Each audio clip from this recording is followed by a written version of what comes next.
Là où le Saint-Esprit nous a conduits, bien sûr. Là où le Saint-Esprit nous a orientés pour ce message de ce jour.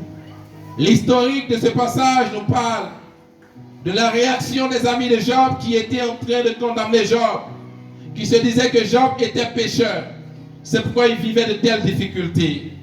Alléluia. Amen. Ces trois amis étaient en train de l'emmener à avouer ses péchés, alors que Job, en réalité, ne se reconnaissait pas pécheur et ne reconnaît pas avoir péché vis-à-vis de Dieu. Amen. Et pendant les discours, il avait une autre connaissance de Job qui se nommait Elihu. Et c'est lui qui va donner son point de vue après la conversation entre ses amis et Job. Et entre ses trois compagnons et lui. Alléluia. Dans son discours, Elihu va arriver au verset 15, au verset 14, je veux dire, qui est le verset de base de notre prédication de ce soir. Et il est écrit ceci. Dieu parle cependant tantôt d'une manière ou d'une autre, et l'on n'y prend point garde. Il parle par les songes, par des visions nocturnes. Amen. Amen. Il parle par des visions nocturnes quand les hommes sont livrés à un profond sommeil.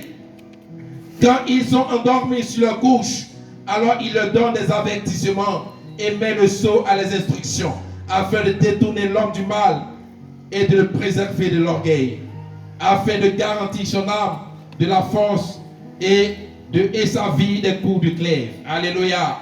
Amen. Amen. Bien-aimés de Dieu, bien-aimés dans le Seigneur, beaucoup de personnes aujourd'hui veulent entendre la voix de Dieu.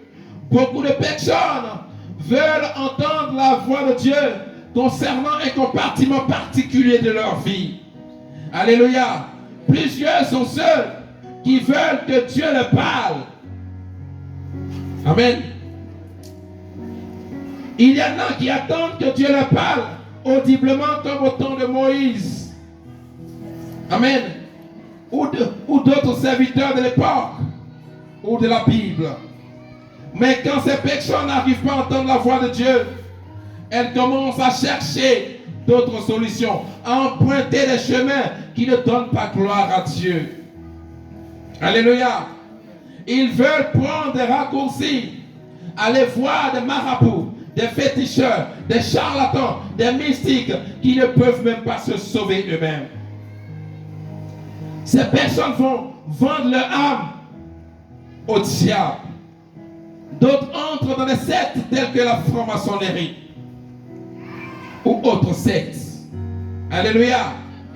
Ce que ces personnes ignorent, c'est que Dieu a plusieurs façons de parler. Alléluia. Dieu a plusieurs façons de parler. C'est pourquoi, bien-aimés de Dieu dans le Seigneur, permettez que nous puissions vous présenter le thème. Dieu parle cependant tantôt d'une manière ou d'une autre. Dieu parle cependant tantôt d'une manière ou d'une autre. Dieu parle au travers des songes. Alléluia. Dieu parle au travers des songes. C'est le thème que nous sommes en train de traiter. Amen. Dieu parle cependant tantôt d'une manière ou d'une autre. Dieu parle au travers des songes. Bien-aimés dans le Seigneur, nous qui cherchons à entendre la voix de Dieu parfois de façon audible, sachant que nous ne sommes pas Moïse. Amen. Nous ne sommes pas Moïse pour vouloir entendre la voix de Dieu de façon audible. Non, nous ne sommes pas Moïse. Alléluia. Cependant, Dieu a plusieurs façons dont il utilise pour nous parler, pour nous communiquer des messages. Dieu peut utiliser sa parole écrite, c'est-à-dire la Bible, pour nous parler. C'est d'ailleurs la meilleure façon dont Dieu nous parle. Quand tu ne comprends pas quelque chose, quand on ne comprend pas quelque chose, on s'oriente dans la Bible, on aura la réponse à ce qu'on demande à Dieu. Alléluia. Amen. Amen. Amen. Dieu utilise sa parole écrite pour nous parler. Dieu peut nous parler de par la bouche des serviteurs, des prophètes, des apôtres, des pasteurs, des évangélistes. Dieu peut nous parler au travers des visions. Dieu peut nous parler au travers des visions et c'est mentionné même dans le passage. Alléluia. Dieu peut nous parler au travers des prophéties, au travers des révélations émanant de ses points qu'il a établi. Alléluia. Bien-aimé de Dieu, je suis parti prier pour une famille à Bobo. Et on m'a mis en contact avec une jeune sœur qui s'appelait Sally.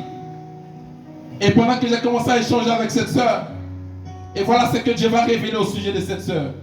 Je lui ai dit, voici le sacrifice que tu as fait pour commencer ton commerce.